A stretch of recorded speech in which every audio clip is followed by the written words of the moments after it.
right, hi everyone. Let's try this again. Sorry about the technical difficulties and the dog barking. He's still grumbling. He's lying behind me, making sure that nothing falls on the floor, and also there's some popping noises coming from the oven, so that's highly suspicious, and he's checking that. Today I want to show you guys how to make this amazing pumpkin bread that I've been using for like 10 years now. I use it for just about any holiday that's associated with pumpkins. I usually bake a bunch of it for Halloween, I bake some of it for Thanksgiving, I bake some of it for Christmas, and I give away a bunch of them. And I got the recipe from All Recipes. It's called Down East Maine Pumpkin Bread. I modified it a little bit, and but other than that, it's pretty much the same recipe. I sometimes put walnuts in it or any other kind of nut, and it's fabulous. It has all of the pumpkin spices, the cinnamon, the nutmeg, the clove, and a little bit of ginger in it, so it tastes amazing and smells really great. My husband, who does not like sweets, loves this recipe. He eats a bunch of this pumpkin bread. And it's now become so popular that people ask me to bring it to different events, and also my neighbors and my co-workers, if they don't get pumpkin bread like they're used to every year, I hear about it. So don't tell them how easy it is to make this. I'm going to show you guys. It takes like no effort at all. The other reason why I like this pumpkin bread is because it uses oil as the fat. So if you have friends that are dairy-free, it's super easy to make. It does have a lot of flour, and it uses baking soda as a rising agent on top of that. So if you have friends that are gluten-free, or if you are gluten-free, keep in mind that if you're substituting the flour, which works nicely, I've done that before, it's a little bit denser, but that's totally fine with pumpkin bread, right? Then just add some rising agent to it, otherwise it doesn't quite work out. I've also used this recipe for using banana bread, and I definitely put walnuts in it when I'm using banana bread. When I have overripe bananas, I just use it for that instead. And I just substitute 1-to-1 with what I would use as pumpkin puree. I instead use mushed up bananas. I'm in costume today because this is, of course, part of our paranormal readers convention that's going on all month from the paranormal readers convention page, and I will link to that in the post. And I will also link to the recipe afterwards. I'll post that on my blog, so if you are not following along as I'm baking, that works as well. And my costume, I need to explain this. I didn't know that I need to explain this, but the first time I wore this costume, I went to a party and I wore this beautiful headdress and a green turtleneck and a white tennis skirt and green tights. And around my neck, I had a wide yellow band. And I thought it was very clear that I am a daisy today. So you can see from all the flowers on my shirt, and obviously the yellow headband with the white leaves. I'm a daisy, right? That's very obvious. But I spent that whole event, that party, explaining to one drunken guy that I was not the Thanksgiving turkey, and then explaining to another drunken guy that I was not the Statue of Liberty. So just in case, I thought maybe I should explain that to you guys as well. All right, so this is where my computer is, so I'm just making sure that I am following along as comments might be coming in. I don't see any right now. There's a little bit of a delay, but if you have any questions, post them in there, and hopefully I will be able to answer them. All right, so this recipe then, it's super easy. I'm actually going to do a double batch because I'm going to freeze some of it and I'm going to give away some of it to some of my neighbors after I'm finished with this. All you need is pumpkin puree, just regular canned pumpkin puree, and I have one of the super big jars, I didn't mean to make a commercial for Safeway, but this is the Safeway brand of the pumpkin puree. And so this is 29 ounces. The recipe calls for 15 ounce. So you would use a regular 15 ounce puree jar, or if you want to use fresh pumpkin, that's fine too. Just 15 ounces of it all mushed up. You need 4 eggs. I have 8 because I'm doing double. A cup of vegetable oil. I'm using canola oil, which works just fine. I've done it with avocado oil. I've done it with regular vegetable oil, and I've done it with olive oil, and all of those work just perfectly. 2/3 of a cup of water, which I have over here. It has a lot of sugar in it because, of course, it's, you know, a dessert. So you want that as well. And so 3 cups of sugar, so I have 6 cups over here. And then 3.5 cups of flour. And you also want 1 tablespoon, or actually 2 teaspoons of baking soda in that. And I actually don't think I doubled that, so I'm going to go get some more baking soda and put that in there.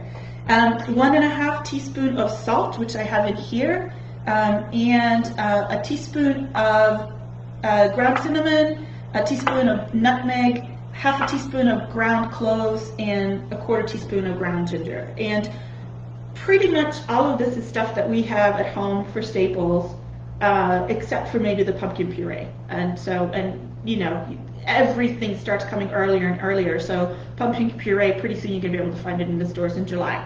But you can definitely find it in October, which is where we are right now. Let me get some more baking soda to put in there before I forget, because I think I only put 2 teaspoons in, and I need 2 more since I'm doing everything double. So hold on.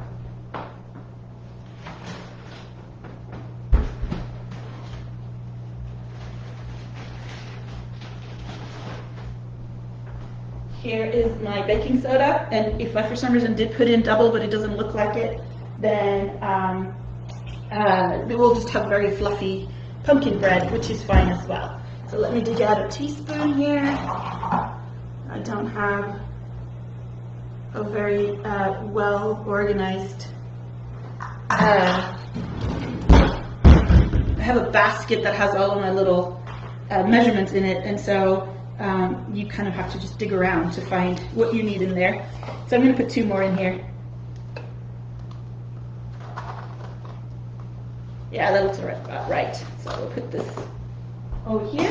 And if you do the recipe one just with the 15 ounce of pumpkin puree, then it gives you 7 by 3 inches loaves. So I have, this is my regular form, I think, or regular like loaf pan that I use. I think this is more than 7 by 3, because this is IKEA, so it's probably metric as well. But what I actually do is I use these loaves that comes with the little lids. And the reason I do that is because it's so easy to freeze them, and also super easy to give away. So I buy these, I think these have probably been around since last Christmas, so even though people are going to get these for Halloween, they'll get little snowmen on them, but we'll just say the snowman is in costume, so that works pretty fine. You know, just put the little lid on it and then wrap a bow around it, and it's perfect giving away present. Works very well. I like it because you can do so many at the same time and not have to worry about, like, you spend 1 day baking. It's not even 1 day, it's like 30 minutes if you don't talk as much as I do during this time. 30 minutes of putting it all together, and then about 50 minutes in the oven, and that's it, you're done. You have all of homemade loaves to give away to friends and family and coworkers, and you'll look fabulous. So let's get this going. Carly says my hat is fab. Thank you, Carly. It's my Daisy hat. So just make sure that I say that enough times so people don't think I'm the Thanksgiving turkey. Of course, if we do a live video for Thanksgiving, I'll wear it and I'll be the Thanksgiving turkey. I'll just have orange and brown and stuff on me instead. So let's get to work here. I'm actually not going to use my, if you watched my baking video last time where we were making the Swedish kladdkaka, the really gooey chocolate cake, then you know that my little hand whisk predates my relationship with my husband, and actually came with my husband, and there's a funny story with that, so you might want to go and look at that. It has to do with one of his ex-girlfriends.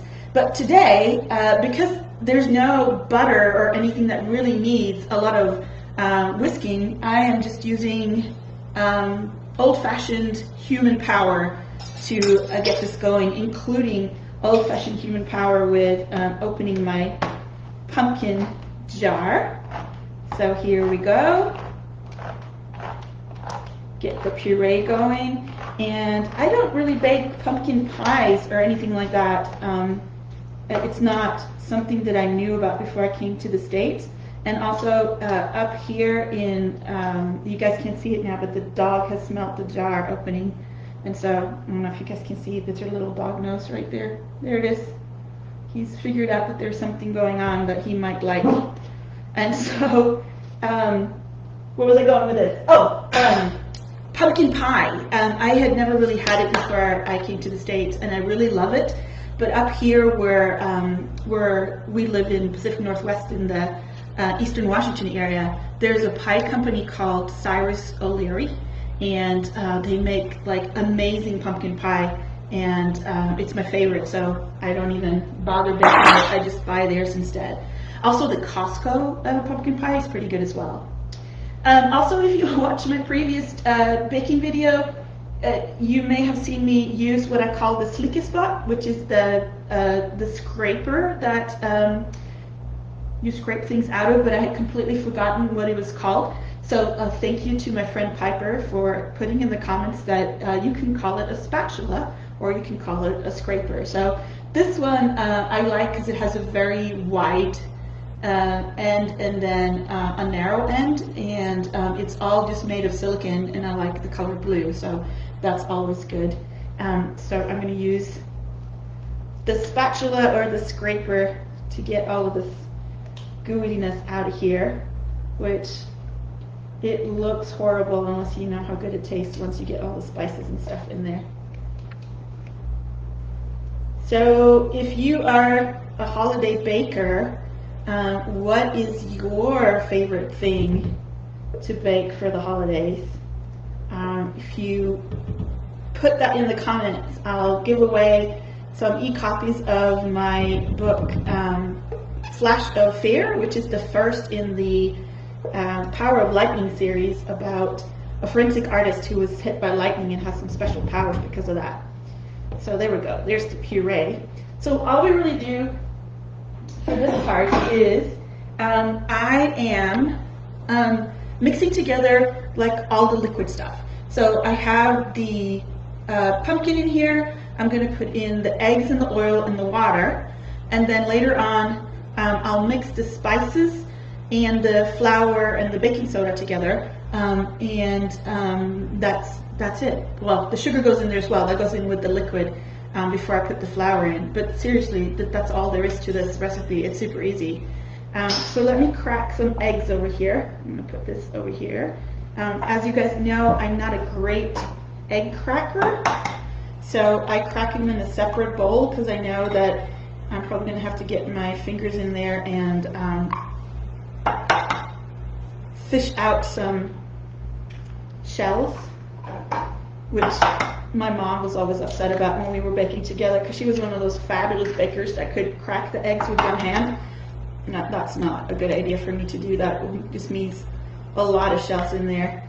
Sometimes we would bake together, and she would actually make, this is when I was little, she would make the batter, and then she would pour some of it in a bowl for me, and then we would pour them in separate baking pans. So we usually made muffins together, kind of like the dessert kind of muffins, so like cupcakes. And when the muffins, or the, I keep on saying muffins because that's what they're called in Swedish, whether they're savory or whether they're, you know, more a breakfast muffin or a dessert like a cupcake. But they would be exactly the same batter that she had prepared, and mine would come out flat and hers would rise just fine. So she used to say that I don't have very good kitchen skills. And I think I do have good kitchen skills. I just think that maybe the kitchen gnomes are not with me. In Sweden we have little household gnomes that work in the house, that help you with the household in terms of cleaning, and also if you have any kind of agriculture, then you have some in the stable, and in the garden we have garden gnomes, and those are all little helpers that keep things healthy and well for you. And obviously my kitchen gnome is usually asleep on the job, but it works out. I just find recipes that are simple enough for both the little gnome and I to get our baking going. So I'm just getting the eggs and the puree whipped up together. It's pretty easy because there's not much going on. They're both kind of liquids. It looks like that orangey gooey puke that pumpkin puree looks like. So into this I'm going to mix the oil. Put some oil in here. And I save a little bit on the bottom because I'm going to use some of that to put in my pans later on, just to grease them. I baked this at 350 degrees.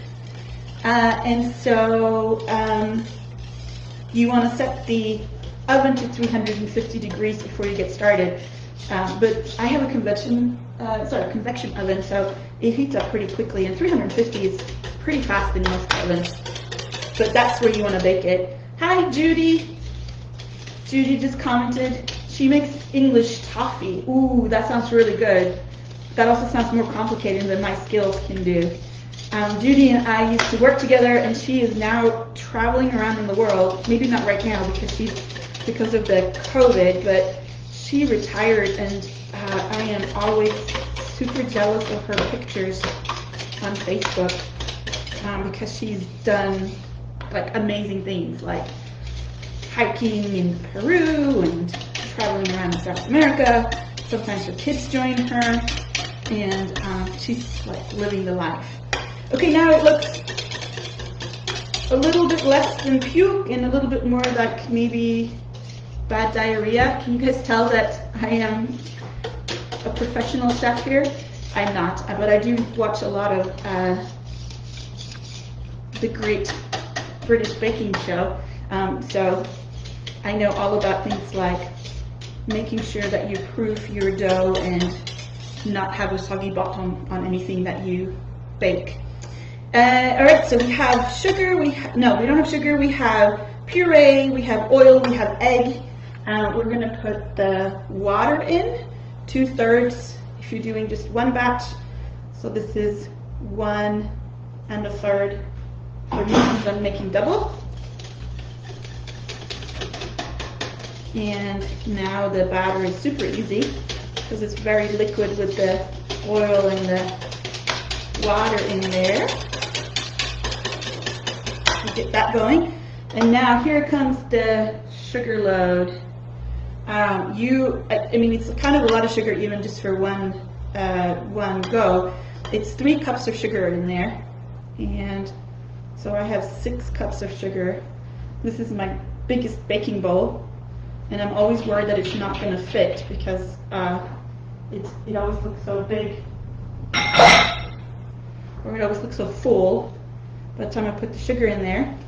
And I think it usually fits most years, so we're hoping that we can still get the flour in there as well. That sound you hear in the background is the dog pouting because it doesn't get to lick the bowls and things like we normally do when we're not on camera. We're trying to be professional here, Ryan. Deal with it. You can lick all the bowls when we're done with the camera work. Okay, even super easy to get the sugar in. It doesn't even need to be whisked all that much. Just need to make sure it doesn't just all float to the bottom. And now I think I'm pretty much done with the whisk because once the flour gets in there, it's going to get a lot thicker. So I will put the whisk over here in my little egg pan. So I have the flour, 3.5 cups of flour if you're doing it just single batch, and also 2 teaspoons of baking soda on top of that as a ricing agent. So I'm just going to mix that together. And then here I have cinnamon, nutmeg, ginger, and cloves, ground cloves, and some salt. And this is what, it smells wonderful. This is what gives it that pumpkin flavor. So it's basically pumpkin spice. I think you can probably buy already mixed pumpkin spice if you want to use that. But I sometimes like to add, like I really like ginger, so I add a little bit of extra ginger, and then I also really like cinnamon, so sometimes I put a little bit of extra cinnamon in there, especially if I'm making banana bread. I like more cinnamon in my banana bread. And just put that kind of in there so that it's a little bit mixed with the flour, our dry ingredients. There we go, and I'm going to pulling in this end instead. So let's see if we can get all of this in here. Get our batter going. It should all fit. I'm nervous every time, but I think it does fit. And this is a lot more liquid than what that batter was when we were doing the super yummy, gooey chocolate cake that we did last week. And if you're interested in finding out how that goes and what that recipe is, if you're on my Facebook page, there's a live tab, I think, now that they've added, and so that video session is there. But you can also go to my website, just awesomemariabradley.com, and click on my blog, which I call Latest News. So there's a menu item called Latest News. Just click on that and you'll see a video, and actually there'll be a recipe there, and you don't even have to watch the video. You can just get straight into the action of baking. So here we go. So has everybody picked out their Halloween costumes yet? What are you going to be for Halloween? That can be another entry if you want to for the giveaway of e-copies of the book. Just tell me what your Halloween costume is going to be, or tell me what your favorite thing to bake is. And I kind of want Judy to post her English toffee recipe because that sounds amazing. Okay, this is getting very gooey. I'm trying to be careful because I tend to do this thing where I'm stirring the flour and then also inhaling the flour at the same time, which makes for entertaining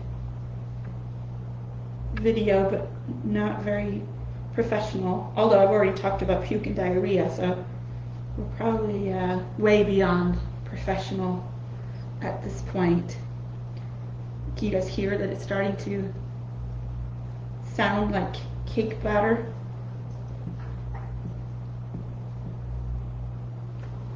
Trying to make sure that I get all the gooey stuff that's on the side. It gets a little clumpy, you know, like you get the flour ends up in clumps in the batter. Try to get those out as much as possible, but it's okay if there's some in there because you don't notice it once it's been in the oven. Once it's baked, you don't taste, it doesn't come out as like little powder puffs or anything. But I'm going to actually use the whisk a little bit again. I don't know if you guys can see, but there's some clumps of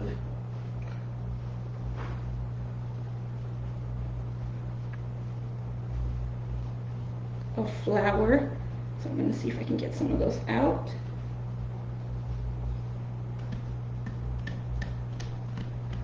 Without spilling all of it on the counter. Just get the big clumps out. Use the ambidextrous whisking hand. And try not to get the shirt sleeves in there. This is not well planned in terms of These bell sleeves are not good for baking, obviously. Okay, I think that's better. Batter.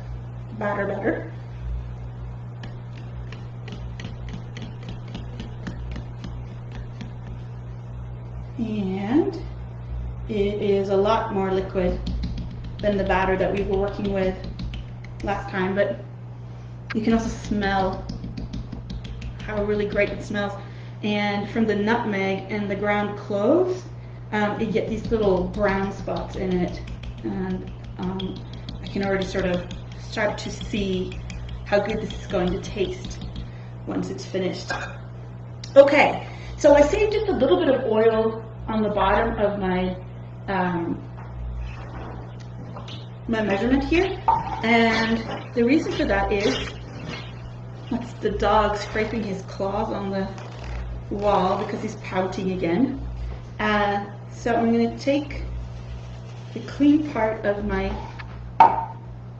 little paper, and if you have a little brush, this works well as well, but I'm just going to oil these pans a little bit. I washed them out before, even though they're bought and supposedly clean, but you don't have to actually grease them very much if you're buying these foil ones for presents and things, because they have these grooves in them that make it so that things don't stick as much, but also if they don't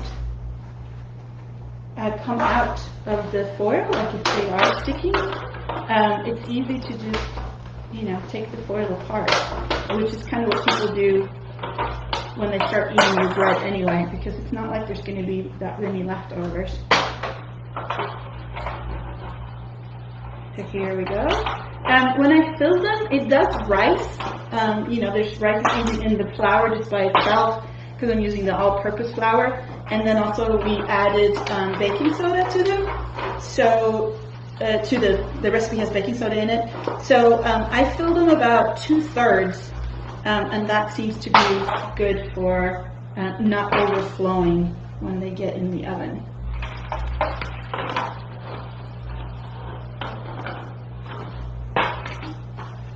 And now we'll make the big one. So this is the loaf that we will keep for ourselves. And I used to use the Pyrex loaf tins, and I really like them, but I was at IKEA, or as I like to call it, the mothership, since I'm from Sweden. And these are non-stick pans, which I'm sure you can get at other places other than just IKEA. But these non-stick pans are amazing. You actually kind of don't need to grease them very much at all. But normally if I were using the Pyrex, I would grease it and then also flour it to make sure that the batter or the loaf came out without sticking to the pan. But with this non-stick pan, you barely need to grease it very much. It's really good. Okay, put this over here. We're done with that. Let's go ahead and let it wash as well. Here's my little, now, kind of dirty napkin or piece of paper towel. I think what I'm going to do is I'm going to get a spatula, because it's too full for me to pour it right now without pouring it everywhere. Not spatula, but a ladle. That's what I'm looking for. So hold that thought and I'll be right back.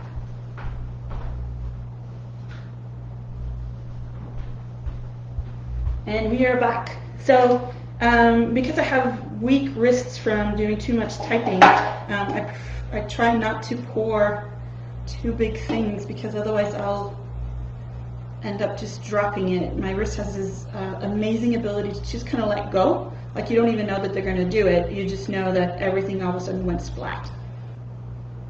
So fill this up here. I think I'm going to fill it that much and see, because this one's going to bake a little bit longer than the others. And then fill these up so that I make sure that I have enough for the people that I promised loaves to.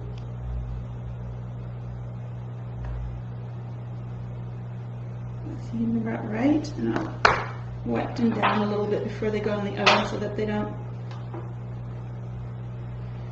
have all that stuff on the edges. Here we go. This is very scintillating and exciting for you guys to watch me ladle up cake batter.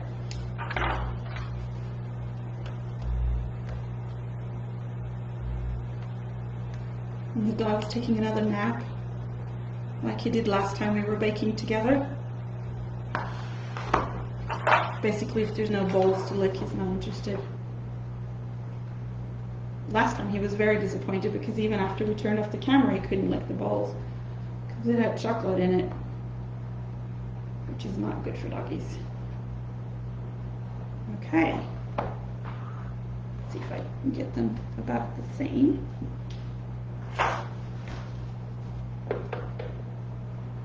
Might be one little pan short, but that's fine.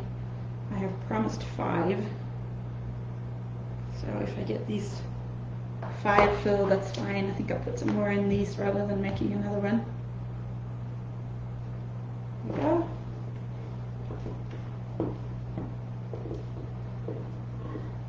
A little bit for this one.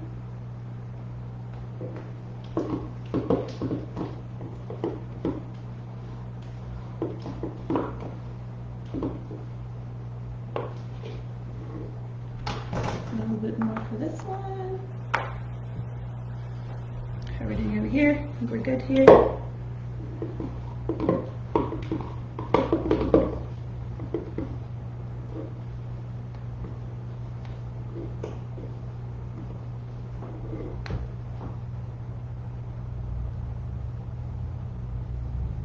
Okay, now it's time for using my scraper again. Make sure I get all the batter used up.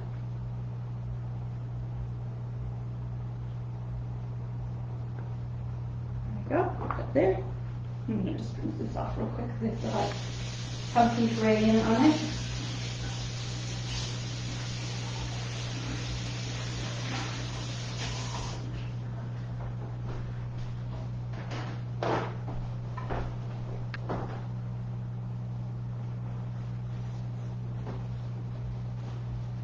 And very last of the pumpkin puree, or the pumpkin batter, pumpkin bread batter. You guys can't smell this because it's not Smell TV. Whatever happened to Smell TV? Was that something that was going to be invented? There was a lot of talk about it in the 80s, I think. I was kind of young in the 80s, so it might just be something that I made up. But here we go. That is the last of that. And I'm just gonna use my scraper to clean up these edges a little bit.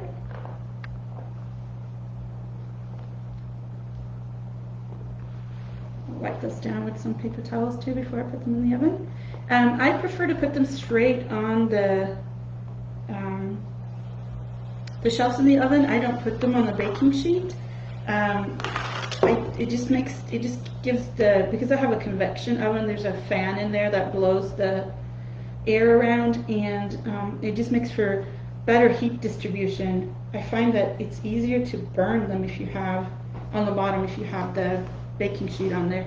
So I tend to avoid that. There's a big glob right there on the counter. Get rid of that. And that's it. I put these in the oven. Let me double check the recipe. I put these in the oven for 50 minutes. Put a toothpick in them to make sure that it comes out dry. Stick a toothpick in the middle. When it comes out dry, they're finished, and they taste amazing. And you can even use these as like for dessert, even if you don't want to do it just as a cake or a loaf for when you have company over. I've served these with use the slice of the loaf as a base, Put some whipped cream on top of it, a little bit of grated orange zest, and some chopped hazelnuts or some chopped walnuts, and just serve it as dessert. And it works just fine. You just decorate it nicely because it's such a rich, sort of pungent. Pungent is not the right word because that sometimes has a negative connotation, but it's just a really rich, beautiful pumpkin bread. You can also use it as muffins if you don't want to make loaves. Just use it as muffins. Just check the time, put them in a muffin tin, and then just check the time after, instead of having them in there for 50 minutes. I would check the time after about 20 minutes and maybe let them be in there for as long as 30 minutes, but they bake much faster when you do them with muffins. So that's it. I'm going to put these in, and once it's finished and I have my slice to eat, I will take a picture for you guys and post it on the page as well and on the blog. So I hope you enjoy the pumpkin bread. It's super easy to make. I bet you have all the ingredients at home except for maybe the pumpkin puree. But if you don't have any pumpkin puree and you want to make this today, just mash up some bananas instead, and it tastes almost just as good as the pumpkin bread. That's it for this baking edition. Do check out our Paranormal Readers Convention page, which I will also link to. This is where a whole bunch of paranormal authors are doing fun stuff all through October, and on Halloween we're having a virtual wine party. Everybody's invited. So far we have done candy tasting, we have had trivial games, we have done live readings. Just on Saturday we had a world building panel discussion. So anything that we've done in the past that has been taped or videoed, you can go check out, and then we have more stuff coming up for the entire month. So happy Halloween month, everybody. I hope you're having a fabulous October, and I hope to see you at the Halloween party later on this month. One other plug, especially if you are part of the Midnight in the Gardens reader group, which is the reader group that I host on Facebook with 12 other authors. In addition to the Paranormal Readers Con activities, in the Midnight in the Garden readers group, we are having a huge Halloween party on October 28th all day, where so far I think we have 80 authors that have signed up, and basically it's just going to be a wild Halloween party all day where authors are giving away books like candy. So you should definitely come to that as well. And of course I will put links to all of this as part of the description with this video. Bye everyone, thanks for coming to my baking party, and I hope you try this recipe because it is very simple and very yummy. Bye!